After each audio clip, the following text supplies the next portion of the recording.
Que le nom du Seigneur soit loué à jamais. Jina ya Bwana ipewe sifa daima. Et je salue chacun de vous Na lamukia kila mmoja wenu. et tous ceux qui nous suivent en ligne dans le nom de Jésus-Christ. Na bote beko natufuata pa mtandao mujina ya Yesu Kristo. Que Dieu bénisse chaque présence ici. Mungu abariki kila mmoja mwenye kuya hapa.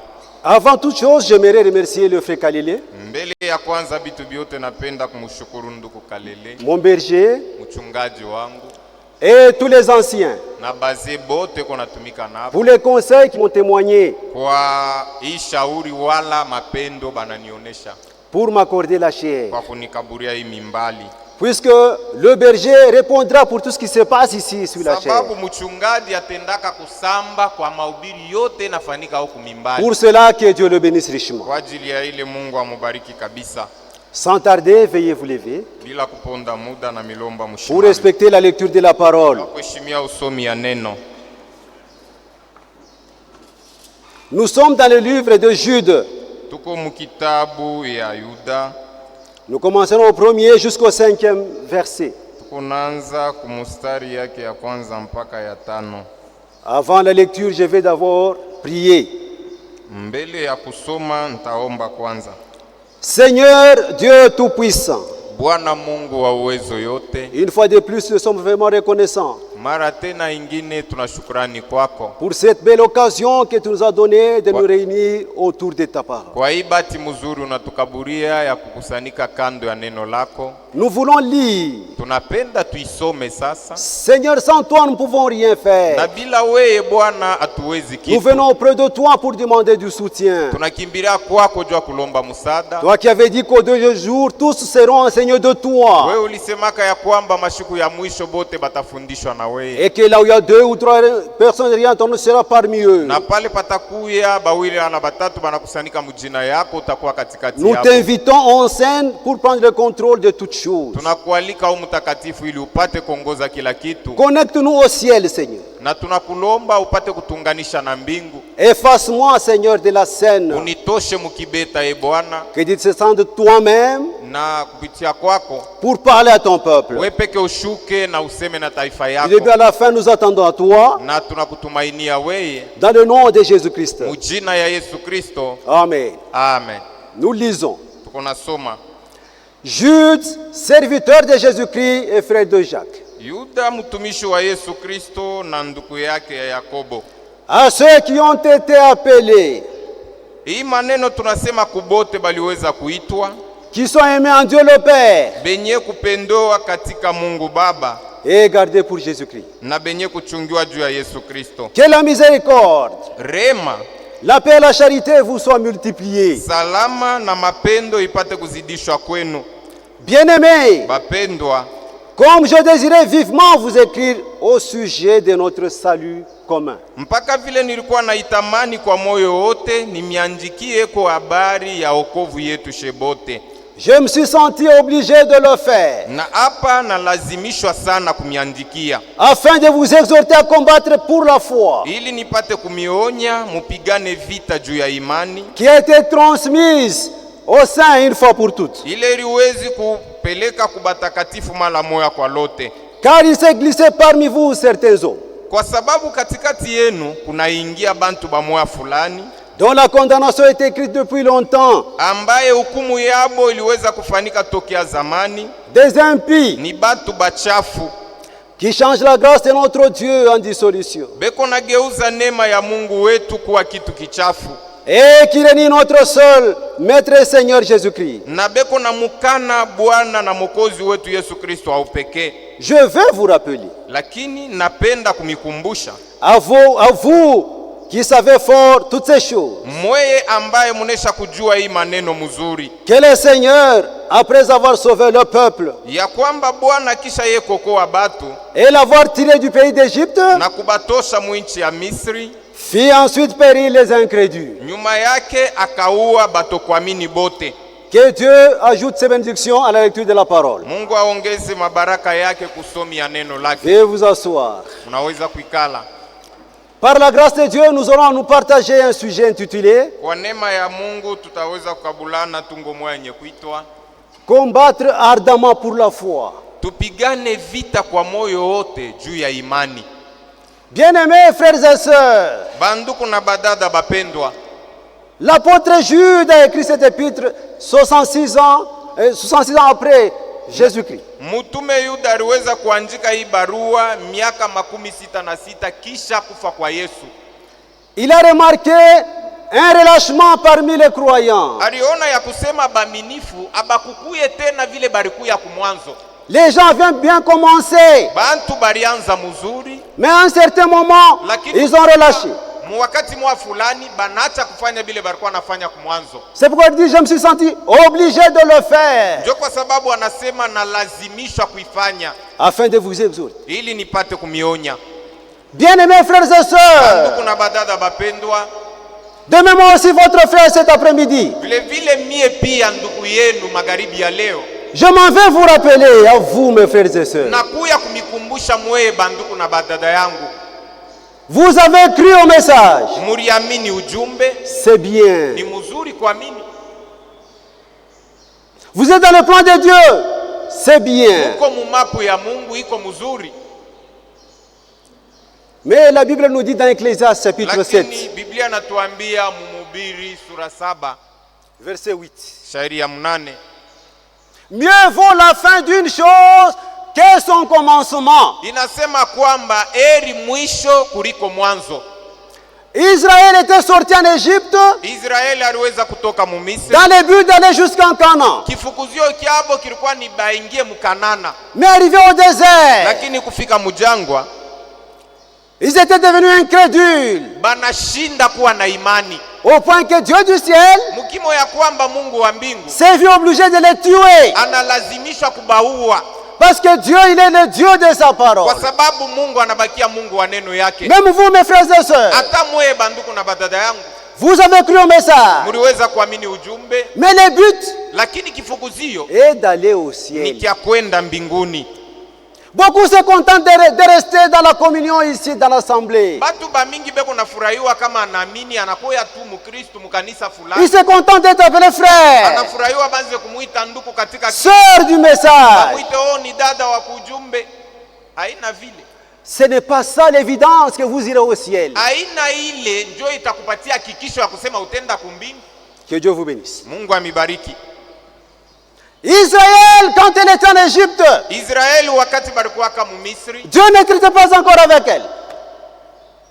Dieu ne traitait pas avec elle. Mungu alikuwa shianza kutenda nabo kazi, Parce qu'elle était en esclavage. kwa sababu Israeli mwile wakati alikuwa mubutumwa. Dieu envoie le libérateur Moïse Mungu akatuma sasa Musa juu kwenda kubatosha pour les libérer, ili abatoshe afin qu'il soit à sa propre disposition. bapate kuya chini ya ongozaji yake ye Mungu, Parce que Dieu ne pouvait pas se cafouiller Israël avec Pharaon. kwa Non. sababu Mungu ashikupashwe kuanza kufuia Israeli. Farao anapenda bakuye bake, Mungu tena aseme bakuye bake? Hapana, Il fallait les délivrer de l'Égypte, mbele kwanza Mungu abakomboe Mumisri, qu'ils soient à la disposition de Dieu, bakuye sasa mumikono ya Mungu ye pour peke, qu'ils servent Dieu à 100%. ili bapate kumutumikia Mungu vile inafai. Vous remarquerez qu'Israël, Na mutaona ya kwamba Israeli avant la sortie d'Égypte, n'avait pas de loi. mbele ya bo kutoka Mumisri sheria ikukuyeko, Il n'avait pas d'ordonnance. abakuku yake hata na agizo. Si vous lisez dans Exode chapitre 15, Kama mnasoma mkitabu ya Kutoka 15 à partir du 22e verset jusqu'au 25e, kushairi ya 22 mpaka 25, la Bible dit qu'Israël, après avoir traversé la mer Rouge, Biblia inasema kwamba kisha Israeli kuvuka bahari mwekundu, ils ont marché 3 jours balitembea mashiku 3 sans avoir l'eau à boire. abakukwe na mai ya kunwa. Ils sont arrivés à Mara. Banafika kumara Là, désaltérés, na pale kiuisha kubabamba, ils ont murmuré contre Moïse. na bananza kumunungunikia Musa. L'homme de Dieu est allé voir Dieu. Que ferai-je? Mtumishi wa Mungu anapanda anaenda kumuona Mungu, anamuuliza nitafanya nini? Dieu lui a indiqué un bois pour plonger dans l'eau de Mara. Mungu anamwambia beba mchi fulani na wende uitupe mwile mai ya Mara, Il le fit na akaifanya vile Mungu et l'eau alimwambia. devint douce. Na mai ile ilikuwa buchungu inageuka inakuwa mai Ils ont bu matamu, de l'eau. na banakunwa maji. Ils étaient dans la joie. na pale banashikia furaha. Au verset 25, la Bible dit Mstari ya 25 Biblia inasema que c'est là, ya kusema ni pale pour la première fois, tu ya mara kwanza que Dieu a donné des lois jo Mungu akaleta sheria, et des ordonnances akaleta à maagizo Israël. yake akakaburia Israeli. Avant là, il n'avait pas de loi. Huku kote sheria ikuku yake kwa baku wake nayo.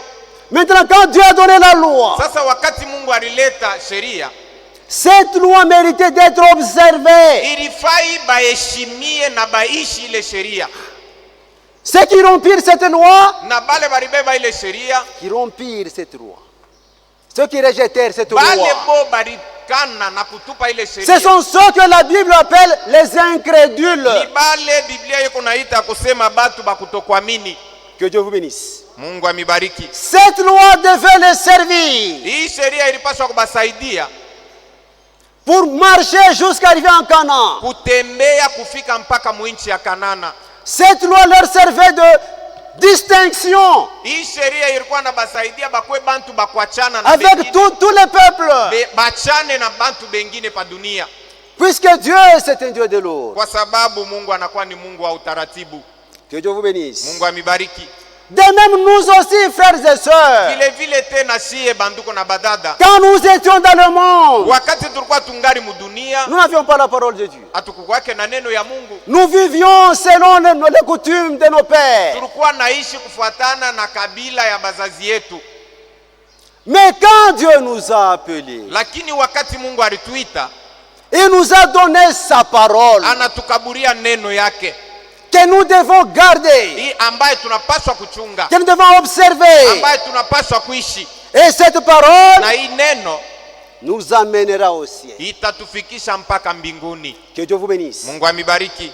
C'est pourquoi dans Matthieu chapitre 11, Ndio kwa sababu mkitabu ya Mathayo 11 le verset 28 et 29, zaidi ya 28 mpaka 29, Jésus pouvait dire, Yesu aliweza kusema mule venez à moi vous tous qui êtes fatigués ya kwamba kujeni kwangu ninyi wote mliolemewa et chargés du péché, je vous donnerai du repos. na benye kuchoka na miziko mizito, nitamipatia mapumziko.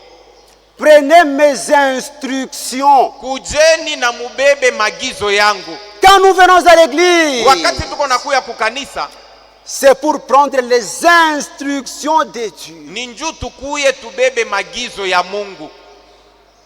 Que Dieu vous bénisse. Mungu amibariki. Matthieu 28, Mathayo 28 versets 19 et 20. shairi ya 19 mpaka 20. Jésus a dit, allez par tout le monde. Na Yesu alisema mwendeni kulimwengu yote Faites des nations des disciples na mufanye mataifa yote pate kuwa banafunzi bangu, et baptisez au nom du Père, mkibabatiza mjina ya Baba, du Fils et du Saint-Esprit. ya Mwana na Roho Mtakatifu. Enseignez-leur. Mufundishe bale bantu, Enseignez-leur. bafundishe Observez tout ce que je vous ai prescrit. bapate kwanza kuheshimia na kuishi hii magizo yote na mianjikia. Que Dieu vous bénisse. Mungu amibariki. La Bible nous recommande de vous enseigner Pia inatulazimisha tumifundishe tout ce que la Bible nous prescrit. vyote vile Biblia inatuandikia. Que Dieu vous bénisse. Mungu amibariki. Alors quand nous venons à l'église, Sasa wakati tunakuwa kukanisa, beaucoup de gens ne savent pas pourquoi ils viennent à l'église. bantu bamingi abajue kile benafuata kukanisa. Pour certains, Juu ya bengine tu c'est un lien de rendez-vous. beko nakuya tu ni fazi mwa kuya kukutana. Pour d'autres, Juu ya bengine tena ils viennent pour montrer les habits. beko nakuya juu babaone mango ile basa kuvala. D'autres viennent pour pointer la Na présence. bengine beko nakuya juu babaone ya kusema banakuyaka. Qu'ils soient vus par les diacres, Bashemashi bamuone ya kusema qu'ils soient yuko vus par les nakuya. anciens. Na bazee baona kusema fulani ule anakuya. Mais ce n'est pas pour cela que nous venons à l'église. Lakini ila haina kifukuzio kile tunakuyaka kukanisa. Nous venons à l'église Tuko nakuya kukanisa pour être enseignés de Dieu, juu Mungu ye peke atufundishe pour aller au juu ya ciel. kwenda kumbingu. Que Dieu vous bénisse. Mungu amibariki. Nous lisons dans la brochure comment puisse vaincre. Tuko nasoma mu mahubiri ya ndugu Branham yenye kuitwa nitashinda namna gani. Le prophète nous dit le pourquoi nous venons à l'église. Hapa nabii kuna tuambia juu ya nini tuko nakuya kukanisa. Nous sommes au paragraphe 35. Tuko mu parasa yake ya 35. Nous disons la dernière partie pour gagner le temps. Tuko nasoma ile kipande ya mwisho ndio wa wakati. Et nous sommes ici pour nous examiner. Na tuko hapa juu kila muntu adichunguze. Afin de voir. Ili tupate kuona. Là où nous avons des imperfections. Pale penyeo tungariki na maisha hii yaenea bado. Des défauts. Pale tungariki na makosa. Et comment nous pouvons nous rattraper. Na tuoneko namuna kani tunawezi kutengeneza maisha. À partir de là où nous sommes jusqu'à là où nous devrions être. Kuanzia pale tucha kufikia na maisha yetu tina kule tulipaswa kufika nayo. Que Dieu vous bénisse. Mungu amibariki. Nous venons dans l'assemblée Tuko nakuya mukanisa humu pour nous examiner vis-à-vis de la parole. juu kwanza kuchunguza maisha yetu mbele ya neno. Pour voir là où nous avons des imperfections. Juu ya kuona ni mankosa kani tungariki nayo mu maisha. Là où nous avons des défauts. Pale tungariki na maudhaifu fulani. Pour nous améliorer. Juu tupate kuitengeneza na tukuye bantu bazuri. Que Dieu vous bénisse. Mungu amibariki.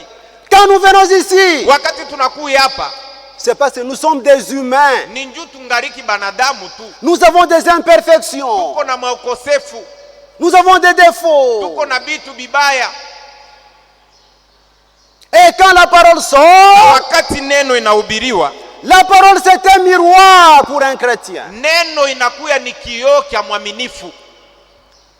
Naturellement, quand quelqu'un se mire dans le miroir, wakati muntu anenda kuliangalia murikalashi, c'est dans le but de voir sa figure. Eko naliangalia njoo aone kunsula yake vile kuiko. S'il y a des déchets, kama kungariki tumadoa twa buchafu, s'il est dans son bon sens, kama ule muntu eko na akili ya kweneana, il va s'arranger. Atatengeneza na tosha buchafu bote. Mais si l'homme va se regarder dans le miroir, kama tu anenda naliangalia murikalashi, et qu'il voit des déchets sur sa face, anaona buchafu pansula, et qu'il ne fait rien, na anabiacha lwake paka vile, il y a quelque chose qui ne va pas dans cet homme et cette femme-là. Nikusema mukichwa ya ule mutu ule muko kintu akiendeke. Que Dieu vous bénisse. Mungu amibariki.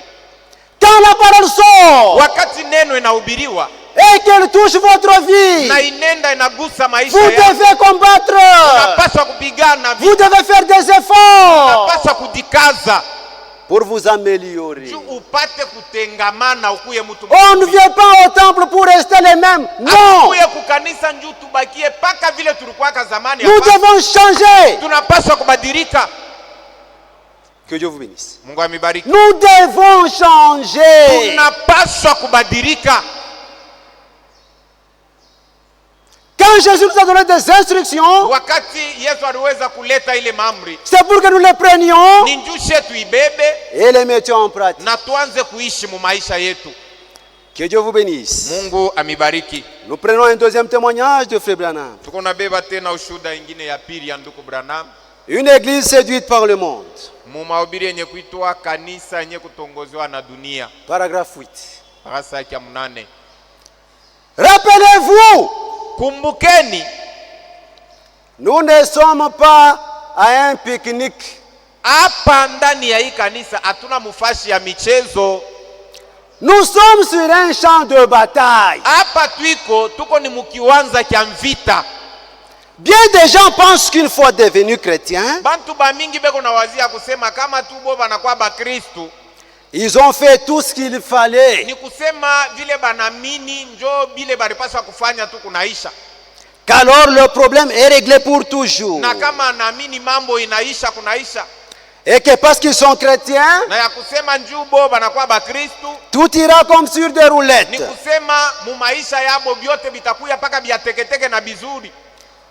Ne vous mettez jamais cela en tête. Ushanze kuya na mawazo ya vile mukichwa yako. C'est ça le message, c'est que le message dit. Njo kile mujumbe anatuambia. Ne vous mettez jamais cela en tête. Ya kusema ushanze kuwa na akili ya vile mukichwa yako. Car Kwa sababu si je suis devenu chrétien, kama mimi nakuwa Mkristo, c'est pour combattre. ni njuu ya kupigana vita. Pour combattre le bon combat de la Na foi. njuu ya kupigana vita ya mzuri. Si je suis devenu chrétien, Kama mimi nakuwa Mkristo, c'est pour aller au front. ni njuu ya kwenda kuvita. Nous sommes des soldats chrétiens. Je tunakuwa ni baskari ba Kristo. Et il nous faut être formés na tunapaswa kupitisha mumadibisho et instruits. na tunapokea mafundisho.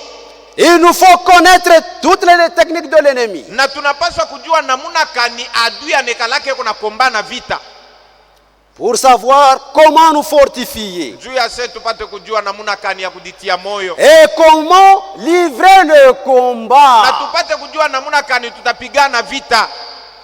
Et nous ne pouvons pas le faire qu'au fur et à mesure que le Saint-Esprit nous le révélera. Na tunawezi kufikia muhatua ya kukombana ile vita ni kupitia tu ile neema ya Roho Mtakatifu, ile ataanza kutufundisha hayo polepole. Nous ne pouvons pas prendre ce que d'autres nations nous disent lorsque nous allons à la guerre. Hatuwezi kwenda kumvita na mafundisho ya mataifa ingine. Tu ne peux pas prendre les traditions de tes ancêtres Hawezi kubeba bisela ya bankambo yako pour faire le combat de la foi. juu ya kwenda kupigana nayo vita ya imani. Non, Hapana. ma soeur. Hapana dada, Non, mon frère. hapana ndugu yangu, Mais tu dois prendre la parole de Dieu. lakini unapaswa kubeba neno ya Mungu, La façon dont le Saint-Esprit te dirige. namuna ile Roho Mtakatifu iko na kuongoza, C'est cette façon-là na njoo mwile namuna qui ile va t'amener à la victoire. njoo atakufikisha upokee ushindi. Mais nous devons prendre nos propres idées, la façon dont le Saint-Esprit nous dirigera. Lakini akili yetu wala namuna yetu ya kukombana itafatana na vile Roho Mtakatifu atatuongoza, Et les idées que lui nous donnera. na ile akili ile yeye ataanza kutukaburia, Car il est le commandant en chef de l'armée. kwa des sababu chrétiens. yeye ni kamanda mkubwa wa jeshi. Que Dieu vous bénisse. Mungu amibariki.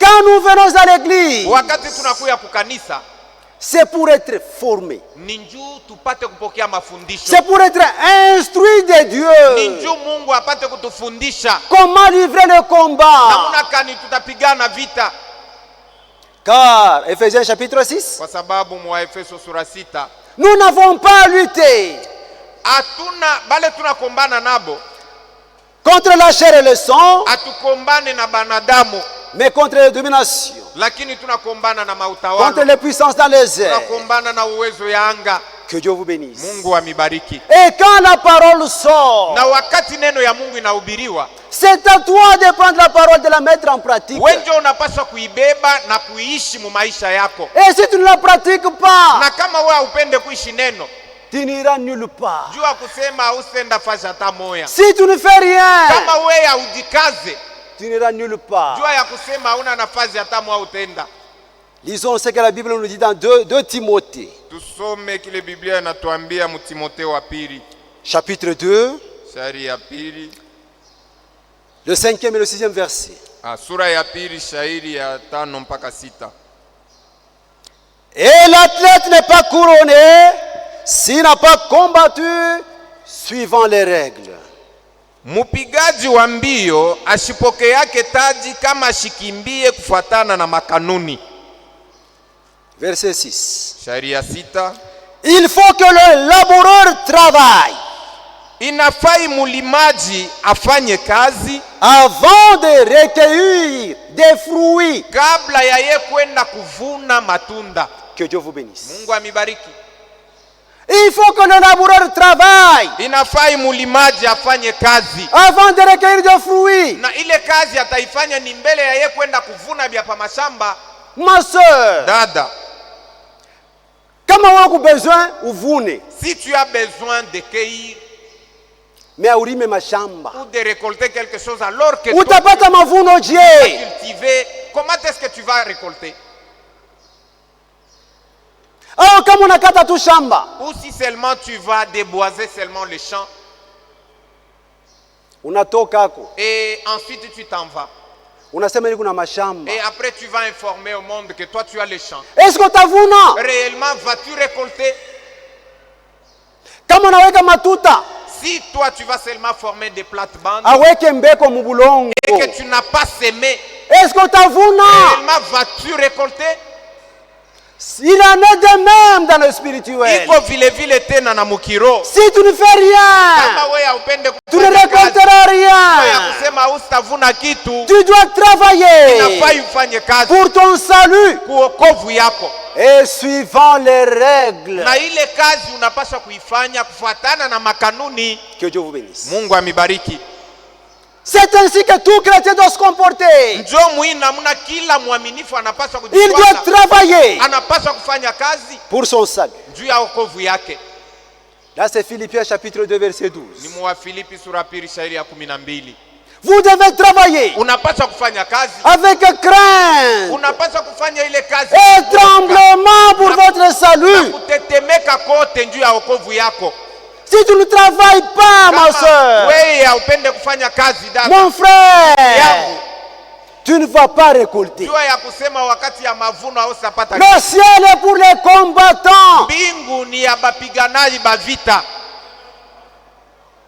Que Dieu vous bénisse. Mungu amibariki. Nous parlons de combattre pour la foi. Tuko nasema yule atungo yenye kuitwa kupigana vita juu ya imani. La foi dans la Bible, Imani ndani ya Biblia elle est définie sous différentes formes, plusieurs formes. beko na imanisha kufuatana na kusema kwa chana chana. Il y a la foi de l'enlèvement, Kuko imani ya kunyakuliwa, il y a la foi de la guérison, kuko imani ile mtu anaweza kupokea nayo matunda. il y a différentes foi. Maimani iko ya kwa chana chana. Mais la foi dont je vous parle cet après-midi, Lakini imani ambayo niko nasemezea hii magharibi ya leo c'est celle qui est écrite dans Matthieu 4, ni ile banandika mkitabu ya Mathayo sura 4 le verset 4. shairi ya 4. Jésus dans le désert tenté par les tentateurs, Na wakati Yesu alipatikana mjangwa mbele ya ule wa kumjaribu, il a dit que l'homme alisema ya kwamba mtu ne vivra pas de pain seulement, hastaishi kwa mkate tu, mais de toute parole qui sort de la bouche de Dieu. lakini ataishi kupitia neno yote yenye kutoka mkinwa ya Mungu. C'est cette foi-là dont je vous parle cet Jo après-midi. ile imani niko na miambia magharibi ya C'est leo la parole de Dieu. ni neno ya Mungu. Que Dieu vous bénisse. Mungu amibariki. Et cette parole Na hii neno est bien définie, iko yenye kuimanisha bien mzuri expliquée par le messager. na banaifasiria mzuri sana kwa ujumbe, Il explique ça dans des citernes crevassées. na eko nasema hii mambo ya imani wala kuifasiria mwabiri yenye kuitwa kishima kutoboka, Traduction de Canada. kutafsiri kwa kukanada. Nous sommes au paragraphe 56 et 57. Parasa yake ya 56 mpaka 57. Écoutez comment le messager explique Matthieu 4, 4. Shikia vile nabii eko nafasiria hii kitabu ya Mathayo sura 4 shairi ya 4. Quand Dieu a placé la race humaine sur la terre au départ, Wakati Mungu aliweka bantu pa hii dunia kumwanzo, il leur a dit qu'il vivrait de sa parole. alibambia kusema baishi kupitia neno yake. Or, Japokuwa la parole de Dieu est comme une chaîne neno ya Mungu inakuwa kama vile mnyololo qui nous porte par-dessus l'enfer. ile ambaye iko na tukokota yulu ya deza. Et comme une chaîne ne vaut pas mieux que son maillon le plus faible, Na mnyololo vile iko ya kuungana, kama kunapatikana kipande kingine kiko akina kya nguvu, Dieu veut que nous en gardions chaque parole. Mungu anapenda tuchunge kila kipande kya neno. Bon, ça c'était le début de la Bible. Hii ilikuwa ni kumwanzo. Le simple fait de manquer à une seule parole, Na wakati tu moya ile mtu eko nabeba neno, wakati mo pale muntu alivunja neno moja, pale mtu alivunjaka neno, a plongé la race humaine dans les ténèbres de la mort. na kule kuvunja kwa neno alivunjaka njo ikaangusha ulimwengu yote mujima mugiza ya lufu.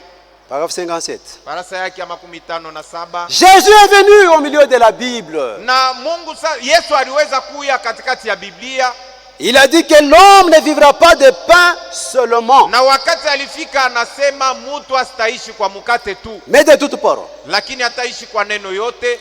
Pas d'une partie des paroles seulement, Asiseme ya kwamba mtu ataishi kwa kipande moya fulani ya neno, hapana. ni de 99%, Wala ya kusema ataishi mu 99% wala kipande kinene kya neno, hapana. mais de toute parole. Lakini alisema ataishi kwa neno yote kwa jumla, Tout comme c'était le cas pour Ève et Adam. na iko paka vile vile mu mambo ya Adam na Hawa. Le prophète explique que la parole Hapa nabii kuna fasiria ya kwamba neno est comme une chaîne. iko paka vile munyololo nekalaka. Une chaîne est composée de maillons, plusieurs maillons. Munaona munyololo nekalaka na tuma bipande bipande basa kuunga unga. Il dit que la parole est comme une chaîne qui nous porte par-dessus l'enfer. Na iko sa ile munyololo inatubamba tunashimama njuu tushanguke mumotwarani. Quand un maillon est cassé, Na kama kipande kimoya kya kumunyololo kinavunjika, la chaîne est divisée. ni kusema munyololo inakuwa bipande biwili. C'est-à-dire, quand quelqu'un brise une seule parole de Na Dieu, wakati mtu anavunja neno moya ya Mungu, automatiquement il est séparé de Dieu. pale pale anatenganishwa na Mungu. Il tombe dans Ni l'enfer. kusema anaanguka mumoto.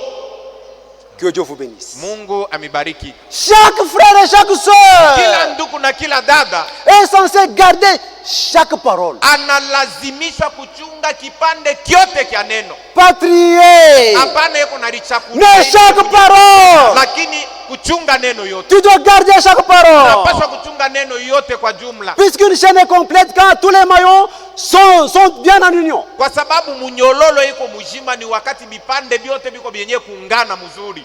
Que Dieu vous bénisse. Mungu amibariki. Souvenez-vous de Frère Branham. Mukumbuke mambo ya ndugu Branham. Quand il avait des interrogatoires au parquet, Wakati baranza kumuuliza kubaraza, quand il avait menti wakati alilandaka et qu'il était parti quelque part pour prier pour les enfants, na anatoka kisha anenda njoo aombe mtoto mwa alikuwa mgonjwa. arrivé sur le lieu, Wakati alifika ku ile nyumba, le Saint-Esprit est descendu Roho Mtakatifu anashuka pour lui dire, toi un menteur, kumwambia we mongo tu, prier pour un malade, unaanza kutafuta kumuombea mgonjwa, va d'abord réparer. uende mbele utengeneze bongo bwako. C'était un mensonge. Ilikuwa tu ni bongo Il bumoya, était séparé de Dieu. na alikuwa mwenye kutenganishwa na Mungu. Qu'en est-il de toi, mon frère et ma soeur? Iko je njuu weye ndugu na dada, Quand nous brisons une seule parole de Dieu, wakati mtu anavunja tu neno moya ya Mungu, tu es séparé de Dieu. unakuya unatenganishwa na yeye. Vous êtes bien enseigné ici. Na hapa musha kufundishwa mzuri sana, Vous connaissez la parole de Dieu. musha kujua neno ya Mungu, Et vous pouvez même enseigner aux na autres. unaweza hata kufundisha bantu bengine neno ya Mungu. Mais quand tu brises une seule parole, Wakati wa unavunja neno moya tu, tu es détaché de Dieu. unatenganishwa, Tu es détaché de Dieu. unatenganishwa na Mungu. D'où chaque croyant Ni kusema sasa kila mwaminifu doit wote combattre ardemment anapaswa kupigana vita kwa moyo pour wote, garder la parole de jua Dieu. kuchunga neno ya Mungu. Que Dieu vous bénisse. Mungu amibariki. Ne pas dire aka kabongo kaloko. Oh, c'est un tout petit mensonge seulement. Il n'existe pas de petits péchés. Nakweka lake zambi ya kiloko, Tout péché, zambi c'est yote par l'homme de son Dieu. inabakia paka zambi. Que Dieu vous bénisse. Mungu amibariki. Là, c'est la foi dont nous parlons cet après-midi. Na hii njo imani tuko nasemezea Maintenant, magharibi. combattre. Na unapaswa kupigana vita, Il faut bien comprendre l'introduction unapaswa kushikia mbele mzuri kiingilio kya pour comprendre ujumbe, jusque là où nous allons. njo upate kushikia mzuri kule tutafikia. Combattre a deux grandes définitions. Na kupigana kwa vita kuko na imanisha mara mbili, La première définition, na maana yayo ya kwanza, c'est lutter maana yake ni kupigana vita pour conserver ce qu'on a, juu ya kuchunga kintu kile we uko nakyo, pour protéger ce qu'on a, juu ya kulinda kintu kile uko pour nakyo, garder ce qu'on a. juu ya kuchunga kintu kile uko nakyo. Que Dieu vous bénisse. Mungu amibariki. Et la deuxième définition, Na maana ya pili, combattre signifie kupigana maana yake conquérir, unapaswa kukombana juu ya kupata kitu fulani. c'est-à-dire Ni kusema hivi, attaquer pour récupérer quelque chose qu'on a perdu. uko nenda unakombana vita juu ya kupata kintu fulani kile ulipotesha au kile uko na Récupérer, c'était sa chose. unakombola kile kintu. Tu avais ta chose Ulikuwa na kintu kyako que tu as perdue, unakipotesha, mais maintenant tu combats pour la récupérer. sasa unaanza kupigana vita juu ukombole kile kintu. Que Dieu vous bénisse. Mungu amibariki. Là, je donne l'exemple de notre pays, la RDC. Ninaleta mfano ya nchi yetu. À l'Est, il y a des rebelles qui ont... Kule ngambo ya asubuhi kule kuko bantomboji kule. Il y a des rebelles qui ont attrapé nos territoires, Kuko qui ont occupé nos bantomboji territoires. kule banesa kutunyanganya kipande ya nchi yetu. Maintenant nos soldats sont en train de les attaquer pour conquérir, pour récupérer nos terres. Baskari betu beko nenda kubakombanisha na bonjuba banyanganye kipande kya bulongo kile basa kutubeba. Que Dieu vous bénisse. Mungu amibariki. Et par cette définition, Na kupitia hii maana mbili, nous découvrons qu'ici nous sommes dans l'assemblée. ndio tunaona kusema hapa tuko ndani ya makutano. Il y a deux grands groupes ici. Kuko makunji mbili hapa. Que Dieu vous bénisse. Mungu amibariki. Tel que nous sommes ici, Paka hivi tuko hapa benye kuikala. personne ne peut pas me contredire. Il y a deux groupes ici. Hakuna mtu ula atasema hivi uko nasema ndugu ni vya bongo. Makunji iko hapa mbili. Il y a le premier groupe Na kunji ya kwanza de ceux qui doivent conserver ce qu'ils ont. ni ya bale banapaswa kupigana vita juu ya bakinge mzuri kile beko nacho. C'est le groupe de ceux qui sont déjà baptisés du Saint-Esprit en eux. Ni kunji ya bale baminifu banesa kupokea ubatizo wa Roho Mtakatifu ndani Ils yao. combattent pour conserver, Beko napigana vita juu ya bakinge kile pour beko se nacho. garder Juu purs. badichunge safi. Que Dieu vous bénisse. Mungu amibariki. Et l'autre groupe, Na kunji ingine tena ce sont ceux-là. ni bale nabo Jusqu'à maintenant, kufika na siku ya ils n'ont pas leo encore reçu le baptême du Saint-Esprit. ambaye apokea bado ubatizo wa Roho Mtakatifu. C'est le deuxième groupe. Ni kunji ya pili. Que Dieu vous bénisse. Mungu amibariki. Et ces deux groupes, Na hii makunji mbili, dans tous les deux groupes, katikati ya makunji ils mbili doivent combattre. wote banapaswa kupigana vita. Que Dieu vous bénisse. Mungu amibariki. Nous commençons avec le premier groupe. Tuko nanza mbele na kunji ya kwanza De ceux qui ont déjà le baptême du Saint-Esprit. na bale banesa kupokea ubatizo wa Roho Mtakatifu. Le véritable baptême du Saint-Esprit. Banesa kupokea ubatizo wa kweli wa Roho Mtakatifu. Pas l'onction, Hapana mchemuke ya mais le mchemuko ya Roho. véritable scellement du Lakini Saint-Esprit. banapokea chapa ya kweli ya Roho ya Mungu. Un homme de Dieu baptisé du Saint-Esprit véritable. Na mtoto wa Mungu wala mtumishi wa Mungu wa kweli mwenye kupokea Roho ya Mungu ya kweli, Il ne peut pas dire que non, moi, j'ai déjà le Saint-Esprit, je ne peux pas combattre. hasiwezi kusema hapana, mie nisha kupokea Roho ya Mungu, mishezi tena kukombana vita. C'est faux. Kama unasema vile ni bongo. Et cela prouve que tu n'en as même Na pas. kama unasema bia vile ni kuonesha kusema na roho yenye ya Mungu hauna nayo. Que Dieu vous bénisse. Mungu amibariki. Celui qui a le véritable Saint-Esprit doit combattre Mwenye kuya na Roho Mtakatifu ya kweli anapaswa jusqu'à la fin. kufika na kumwisho, Parce que c'est à la fin kwa sababu ni kule kumwisho où il y aura le couronnement. ndio kila mtu atapokea taji. Sasa Que Dieu vous bénisse. Mungu amibariki. Si tu dis que tu ne peux pas combattre, Kama wewe unasema mimi siwezi kupigana tu n'en vita, as pas. ni kusema Roho Mtakatifu haona nayo. Écoutez ce que la Bible nous dit. Sikia kile Biblia anatuambia. Nous sommes dans 1 Jean chapitre 5. Yohane wa kwanza sura 5 Au verset 18.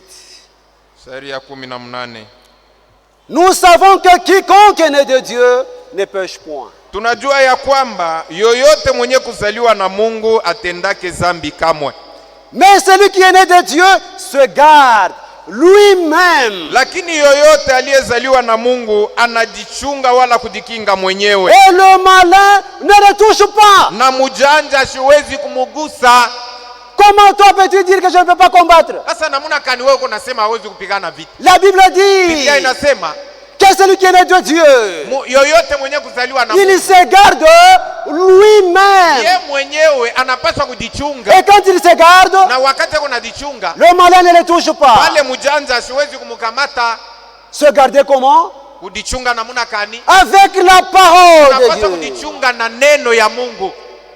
Que Dieu vous bénisse. Mungu amibariki. Écoutez le témoignage de Paul. Qu'est-ce qu'il nous dit dans Sikia ushuhuda ya Paulo yuko natuambia nini? 1 Corinthiens chapitre 9, Mwa Korinto wa kwanza sura 9 verset 25. shairi ya 25 mpaka 27. Tout le monde doit combattre. Bantu bote banapaswa kupigana vita. Sans ou avec Saint-Esprit, tout le monde doit combattre. Na bantu bote banapaswa kupigana vita. 1 Corinthiens chapitre 9, verset 25 à 27. Wa Korinto wa kwanza sura 9 shairi ya 25 mpaka 27. Tous ceux qui combattent s'imposent toute espèce d'abstinence. Bantu bote bale banekalaka beko napigana vita, banekalaka beko na jizuiza kufanya bintu bya kwa chana chana. Et ils le font pour obtenir une couronne corruptible. Na byote bile beko nafanya ni njuu bapokee hii taji yetu ya kuoza. Mais nous, Lakini shie faisons-le pour une couronne incorruptible. tukombane wala tukatale bintu fulani fulani njuu tupokee taji ya sipo kuoza. Moi donc, Mie basi je cours non comme à l'aventure. niko nakimbia mbio, hapana kukimbia sana, niko nafanya michezo. Je frappe non comme battant l'air. Niko napigana, hapana sana ni mtu wako napigana mumpepo. Mais je traite durement mon corps. Lakini niko natumikisha mwili yangu na nguvu yote. Et je le tiens assujetti. Na mimi mwenyewe niko nafanya mwili yangu yanze kunitii. De peur d'être moi-même rejeté. Waboka nishitupiwe wala kukataliwa. Après avoir prêché aux autres. Kisha mie kuhubiri bantu bengine nikwe nikatariwe. Écoutez le témoignage de Paul.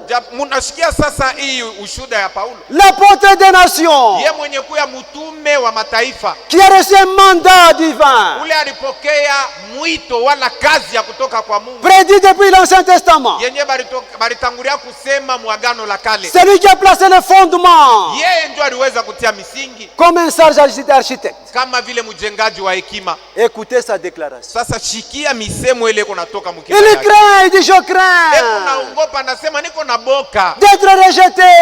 Kisha mimi kutumika, Mungu asinitupe. Voyez un peu l'homme à la trempe de Paul faire cette déclaration. Muntu sa Paulo ule bile iko natosha mkino yake. Un homme baptisé véritablement du Saint-Esprit. Mtu mwenye kubatizwa kabisa kabisa na roho ya kweli ya Mungu. Mais qu'en est-il de toi? Sasa wewe tu dis j'ai déjà le Saint-Esprit, c'est fini, je suis dans le millénium. Nitakupokea Roho Mtakatifu kwangu kunaishia pale. C'est lui qui est véritablement baptisé du Saint-Esprit. Ule wote mwenye kubatiziwa kweli na roho ya Mungu, il doit combattre. Anapaswa kupigana vita. Nous lisons dans le sceau de Dieu. Tuko nasoma mahubiri yenye kuitwa mihuri ya Mungu. Traduction de Shekinah. Kutafsiri kwa kushekina. Prêché le 16 février 1961 soir. Yenye kubiriwa mutare 16 mwezi ya pili mwaka 63 magharibi. 1961 soir. 61 magharibi. Nous sommes au paragraphe 28. Hapa tuko mparasa ya 28. Je désire que vous remarquiez une autre chose. Natamania kwa moyo wangu wote ya kwamba mupate kuona kwa hiki kintu tena. Oh, je voudrais parler de la nature. Nilipenda nisemezee mbele kwanza kwa maumbile. La colombe. Mnaona hii njiwa. Savez-vous que vous ne trouverez pas la colombe en train de prendre un bain? Mnajua ya kusema shiku hata moyo hausta kutaka njiwa yeko na nawa mai. Pourquoi? Juu ya nini ashina wake? Elle n'en a pas besoin. Juu njiwa ashitaji kunawa mai. Elle a en elle une huile. Ndani ya njiwa au ndani ya ule ndeke munekalaka mafuta qui passe par ses plumes. Na ile nekalaka iko napanda pa manyonya yake. Et la maintient tout le temps propre. Na iko na musaidia ile mafuta mwili yake yote bakie safi. Il en est de même d'une véritable église. Iko vile vile tena njoo ya kanisa ya kweli. Elle n'a pas besoin de prendre un bain évacué de nouveau à ceci et cela. Ile kanisa ya kweli haina lazima ipate maji ya kuoga ya kufanana na kitu fulani. Mais lakini chaque croyant a en lui une huile. Ndani ya kila mwaminifu munapatikana mafuta. Une sainte huile. Munapatikana mafuta takatifu. Tu le maintiens propre. Ile kuna musaidia ule mwaminifu abakie safi. Vis-à-vis des choses du monde. Mbele ya hivi bintu byote vya dunia. Oh, seulement si nous pouvions prêcher un jour l'agneau et la colombe. Oh, kama tushiku moya tuliweza hata kuhubiri mambo ya njiwa. Le Saint-Esprit à l'intérieur du croyant le garde propre. Kama Roho Mtakatifu iko ndani ya mwaminifu, Roho Mtakatifu inapaswa kumchunga safi. Le Saint-Esprit dans un croyant, Roho Mtakatifu ndani ya mwaminifu, le garde propre. iko na mchunga safi. Ce n'est pas partir de l'extérieur qu'il se lave. Haina kusema yeko naoga tu nje ya mwili. Mais cela vient de l'intérieur vers l'extérieur. lakini usafi yake iko natokea ndani ya moyo, inaonekana nje ya mwili. Beaucoup de gens disent, Bantu bamingi beko nasema je dois aller confesser aujourd'hui. ya kwamba leo tu paka ntenda kutubu, Je dois dire ceci, cela. leo ntenda kusema hivi na hivi, Je dois aller confesser. inapaswa nyende nikiri. Mais vous savez, Lakini mnajua le Saint-Esprit à l'intérieur Roho Mtakatifu ndani fait tout le temps sortir l'huile, muwakati yote eko natosha mafuta, l'expiation, ondoleo ya zambi, gardant le croyant propre. ona muchunga mwaminifu safi. Que Dieu vous bénisse. Mungu amibariki. Le messager prend l'exemple de la colombe. Na ujumbe eko nabeba mfano ya njiwa. La colombe ne se lave jamais. Austa kutaka siku hata moja njiwa eko na nawa mai. Mais Dieu l'a créé de manière à ce que, Lakini wakati Mungu aliumba huyu ndeke dès qu'il y a des saletés sur son corps, namuna ya kusema ashikwe na buchafu pa mwili yake, dès qu'il y a des saletés sur na son corps, wakati tu pa mwili yake peko buchafu, automatiquement l'huile sort pale pale mafuta inatoka ndani ya mwili yake pour inasafisha la purifier. juu ya kumtakasa. Il en est de même pour chaque Iko croyant. vile vile juu ya kila mwaminifu, Il a lui une sainte huile en lui ndani yake mnapatikana mafuta takatifu, qui le maintient tout le temps propre. iko na msaidia kila wakati anabakia musafi. Quel est ton Saint-Esprit à toi? Sasa ni Roho Mtakatifu kani yako Tu wewe commets les péchés, yenyewe nakusaidia huko natenda dhambi, un jour, 2 jours, une année, 2 ans, 10 ans, unafanya siku moja ya pili ya tatu mwaka ya kwanza ya pili ti et tu ne répares pas. na autengeneza hata bila ulifanya. C'est quel Saint-Esprit ça? Unyambie ni Roho Mtakatifu ya Jei. Il est vrai que les saletés peuvent venir sur les plumes de la colombe. Ni bya kweli buchafu mvumbi na wezi kuya pa mabao. C'est vrai, nous sommes des hommes. Ni bya kweli tuko banadamu, Nous commettons des erreurs. tunafanyaka makosa, Mais quand cela arrive, lakini wakati makosa si tu as le yanatufikia Saint-Esprit en toi, na Roho Mtakatifu tu ndani vas yako, vite réparer. unapaswa mbio kutengeneza ile kosa Et tu dois combattre. na unapaswa kupigana vita. Que Dieu vous bénisse. Mungu amibariki. Ephésiens chapitre 4, verset 30. Waefeso sura 4 shairi ya 13, La Bible dit, Biblia inasema n'attristez pas le Saint-Esprit de Dieu, mshuzunishe Roho Mtakatifu ya Mungu par lequel vous avez été scellés pour le jour de la rédemption. yenyewe mbalimikaburia juu ya ile siku ya wokovu yenu. Quand tu as le Saint-Esprit en toi Wakati uko na Roho Mtakatifu ndani yako et que tu commets le péché, na pale unatenda dhambi, le Saint-Esprit en toi est attristé. Roho Mtakatifu pale pale anahuzunika Tu ne seras pas en paix, ma na soeur, hautakuya musalama à moins que dada, tu ne répares. isipokuwa tu unenda Mais kutengeneza quel est ton ile dhambi. Saint-Esprit à toi? Sasa Roho Mtakatifu kani Tu yako commets des wewe, péchés, uko natenda tu mazambi, es indifférent. unabakia ushutuka hata kushutuka. Mais le Saint-Esprit dans le croyant, Lakini Roho Mtakatifu kama yuko ndani ya quand il mwaminifu, commet un péché, wakati tu anatenda il dhambi s'attriste. anahuzunika. Est-ce que c'est comme ça que tu ressens en toi? Eti ndio vile unashikiaka muroho yako, Tu n'en as pas encore. ni kusema au yapokea roho ya Mungu. Que Dieu vous bénisse. Mungu amibariki. Nous passons au deuxième groupe. Na tunenda sasa munkunji ya pili, Ce sont ceux-là qui n'ont pas encore reçu le Saint-Esprit. ni nkunji ya baminifu bale ambaye apokea Roho Mtakatifu. Frères et sœurs, Banduku na badada, Actes chapitre 2, Matendo ya Mitume sura pili 38 et descendants. kwanza kusharia 38 kutelemuka. La Bible dit que croyez, Biblia convertez-vous, ya kusema muamini na mugeuke soyez baptisés na mubatiziwe et vous recevrez le don du Saint-Esprit. na kisha mutapokea zawadi ya Roho Mtakatifu. Le don du Saint-Esprit, c'est la promesse pour tous les croyants. Zawadi ya Roho Mtakatifu inakuwa ni malako njuu ya baminifu bote, Et si tu n'en as na pas, kama we hauna nayo, tu dois combattre.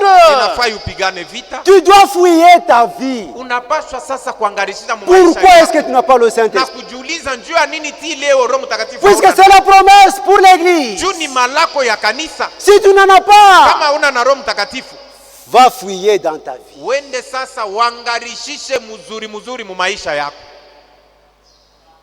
Romains chapitre 8. Wa Roma sura 8. Écoutez ce que la Bible nous dit. Mushikie kile Biblia inatuambia, Verset 9. shairi ya 9.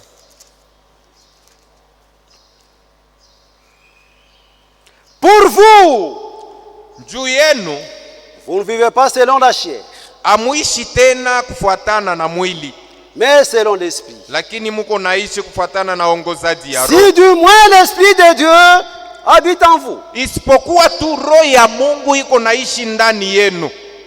Écoutez maintenant. Mushikie sasa. Si quelqu'un n'a pas l'esprit de Christ, kama mutu ana na roho ya Kristo, il ne lui appartient pas. ana wa Kristo. Si quelqu'un n'a pas l'esprit de Christ, kama mutu ana na roho ya il Kristo, ne lui appartient pas. ni kusema ana mtoto wake. Toi qui n'en as pas, Sasa wewe hauna tu nani? es à qui? Sasa uko wa nani? La Bible est claire. Biblia hapa iko wazi. Celui qui n'a pas l'esprit de Christ ne lui appartient pas. Yoyote ule ana na roho ya Kristo, ni kusema ana wake. Toi qui n'en as pas, tu appartiens à qui? Sasa wewe hauna na roho ya Kristo, uko mtoto wa nani?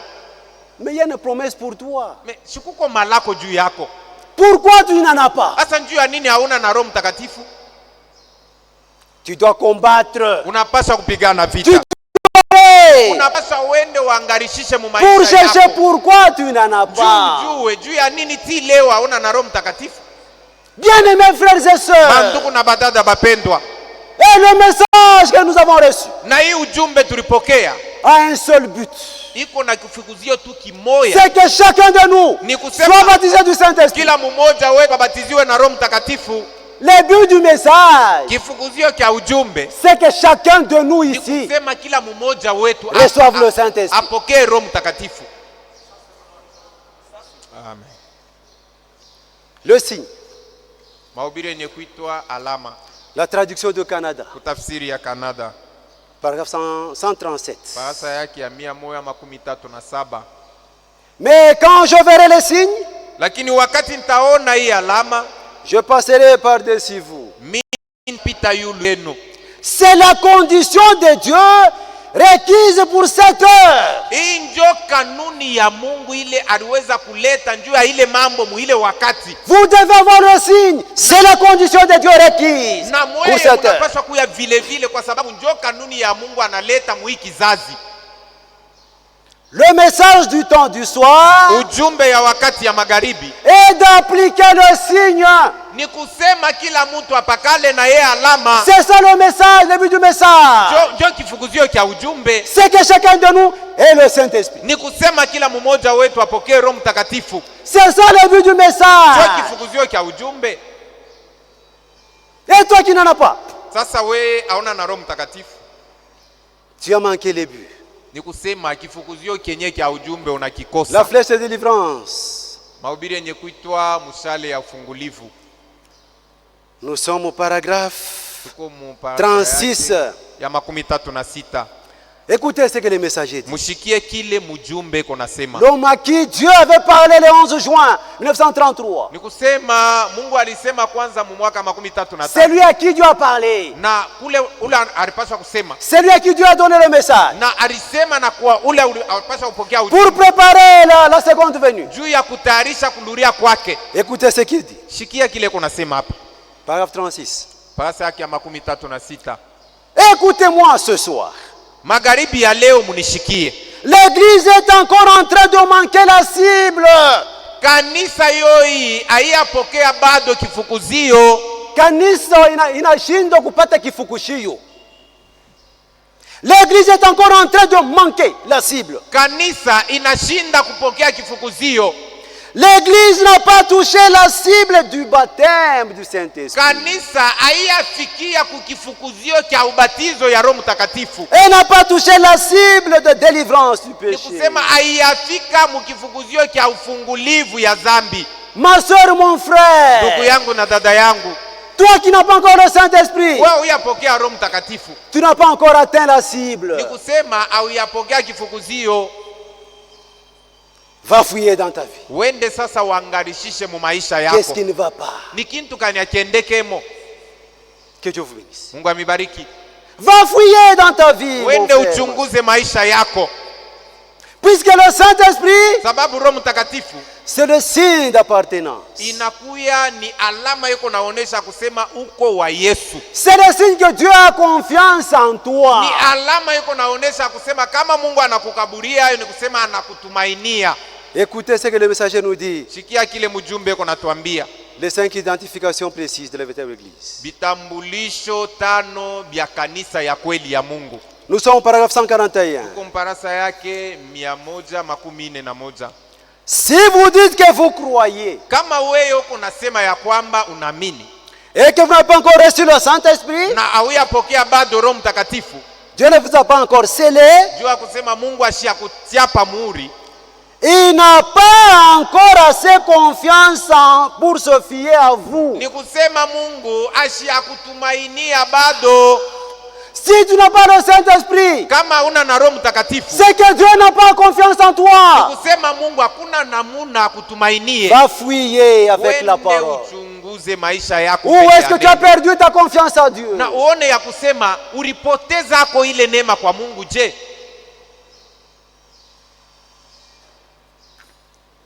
Qu'est-ce que le Saint-Esprit, paragraphe 51? mahubiri yenye kuitwa Roho Mtakatifu ni nini? Parasa yake ya 51. Écoutez ce que le messager nous dit. Sikia kile nabii eko nasema. Voilà ce que le Saint-Esprit.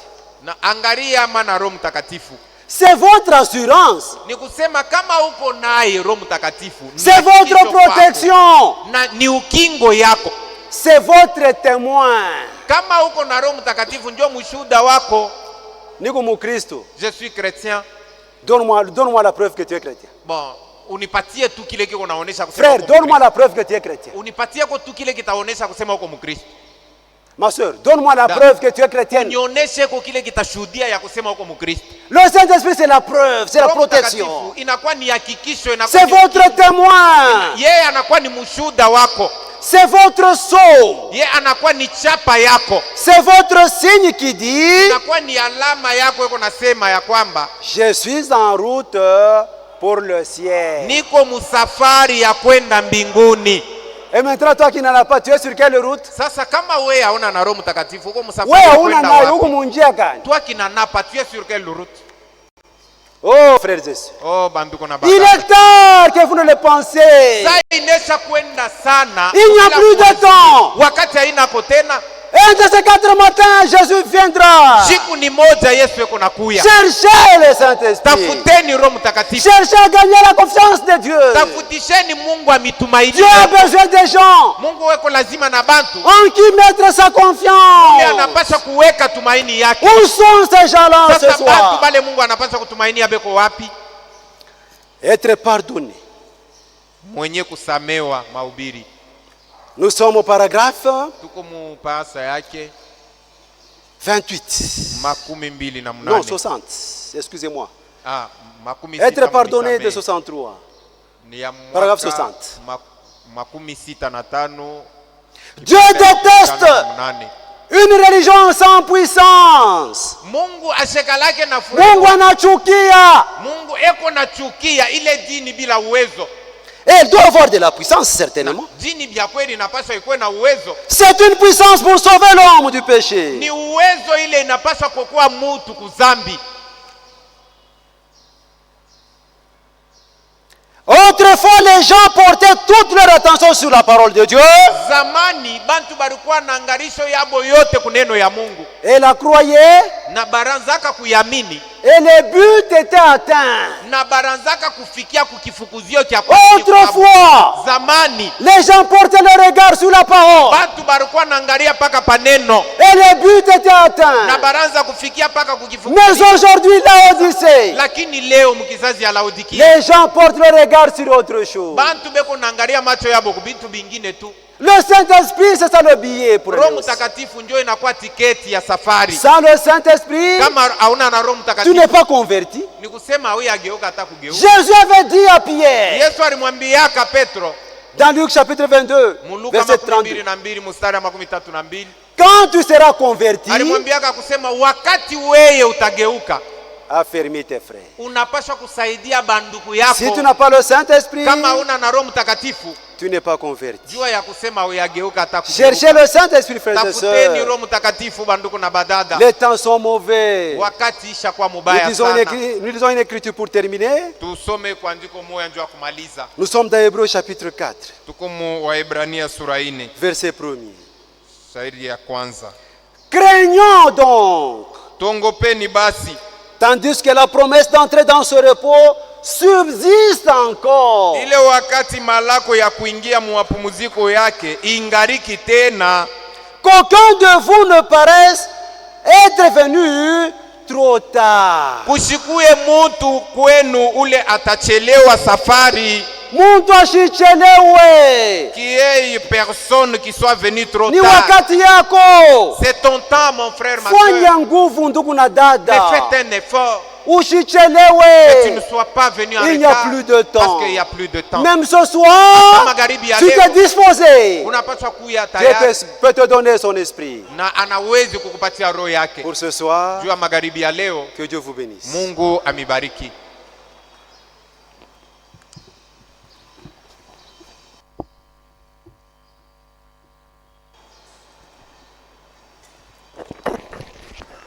Acceptez d'incliner vos têtes Tuinamishe vichwa yetu et murmurer un petit mot de prière.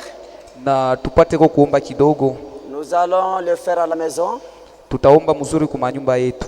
mais j'ai pris brièvement. Naomba tu mkifupi. Seigneur Dieu Tout-Puissant, merci pour ta parole. Bwana Mungu Mwenyezi, asante kwa neno lako. Tu viens de nous montrer comment nous devons combattre ardemment pour garder notre foi. Unatoka kutuonesha jinsi gani tunapasha kupigana vita ndio kuchunga imani yetu. Seigneur Dieu, Bwana Mungu, cette bataille, hii vita tu l'as déjà vaincue pour nous. ulishaishinda juu yetu, Parce que toi, tu es le grand général à 5 étoiles. kwani wewe ni jemadari kubwa wenye kuwa na manyuta 5. Tu as toujours été le premier à s'engager dans la bataille Kila mara unakaa kwanza ndio kuingia katika vita, et tu sors toujours le dernier. nawe unatoka muile vita wa mwisho. Et nous croyons de tout notre cœur, Nasi tunaamini kwa moyo wetu wote, en nous parlant de la sorte, mkusema nasi muhii namna tu veux nous amener à prendre ce qui nous appartient, unapenda kutupate kupata kile kinye kwa kietu, qui est notre promesse, yenye kuwa ahadi yetu, la promesse la plus précieuse, malako ya damani sana, le baptême du Saint-Esprit. ubatizo wa Roho Mtakatifu. Par cette parole, Kwa Seigneur, njia hii neno Bwana, fais-nous grâce, tujalie neema, amène-nous au baptême du Saint-Esprit utufikishe na kubatizwa wa Roho Mtakatifu, pour que nous puissions être prêts réellement. ili tuwe tayari kweli kweli. Bénis ton serviteur par qui tu nous as parlé Bariki mtumishi wake, kwa njia yake unasema nasi, et bénis nos âmes qui ont écouté ta parole. na bariki nafsi yetu yenyewe inakubali neno Et lako. que toutes les bénédictions qui accompagnent ta parole Mabaraka yote yenye nasindikiza neno lako nous atteignent tous. itufikie sisi Au sote, nom de Jésus-Christ. mujina la Yesu Kristo, Amen. amina. Alors que les diacres prélèvent l'offrande, Wakati wa shemasi wanachukua mazaka na je masadaka, ne sais pas s'il y a des annonces. sijui kama kuna matangazo.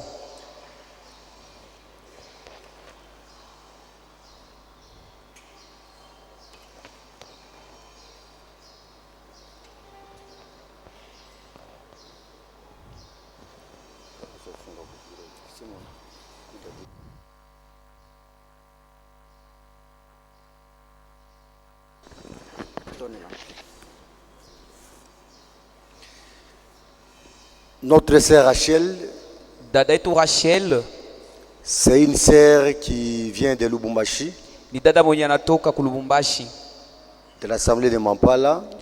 anatoka kumakutano wetu wa Lubumbashi kumampala. Il était ici dans une visite. Alikuwa hapa mumatembezi.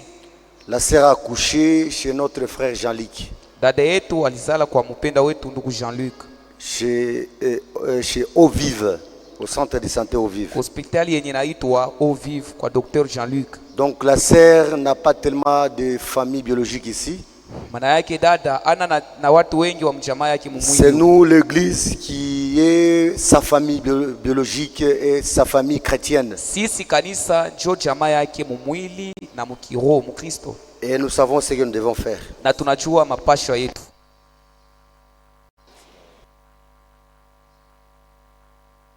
Oui, notre précieux frère Jimmy, le diacre, Kweli kweli mpenda wetu il ndugu ne sera pas Shemasi demain avec Dimitri, nous. hata kwa nasi kesho Il se rendra à Kipushi. ataenda kumuji wa Kipushi. Et notre sœur Aimé Kalele, Na dada yetu Eme Kalele la femme du berger, ni mke wa mchungaji wetu, est internée avec son enfant, eko kwa hospitali na mtoto wake Jean-Luc. Jean-Luc. au centre de santé Eau Vive. hospitali Eau Vive kwa ndugu Jean-Luc. Nous demandons aux sœurs qui habitent le quartier Magistrat Michel Tunaomba wadada wenyewe wanaishi mumkoba Magistrat Michel de se rendre au centre de santé Eau Vive, wapate kwenda ku hospitali ya Eau Vive, rendre visite à la sœur qui vient d'accoucher, kwenda kutembelea dada yetu mwenyewe anazala, et aussi rendre visite à la sœur Aimée qui est internée avec l'enfant. na kutembelea dada Aimée mwenye na mtoto kwa Dr. Jean-Luc. Principalement vous qui habitez ce quartier-là, Zaidi mwe benye kuishi mwile mkoba Magistrat Michel, faites tout mufanye nguvu yenu pour vous y rendre. ili mupate Nous kufika tous hapo. nous irons, mais vous, Si c'est la sote- priorité. Si bote tutaenda, lakini mwenjo mnapasha kwanzia hapo. Merci. Alors que nous attendons que les diacres terminent, Wakati tunachunga washemasi wamalize, un cantique à la chorale. tunaomba wimbo moja kukwaya.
Le Seigneur Dieu vous bénisse richement. Bwana Mungu awabariki na Nous mautajiri sommes arrivés yote. à la fin. Tunafika kumwisho wa ibada yetu. Allons tous dans la paix du Seigneur. Twende sisi wote katika amani ya Bwana. Maranatha. Maranatha. Merci.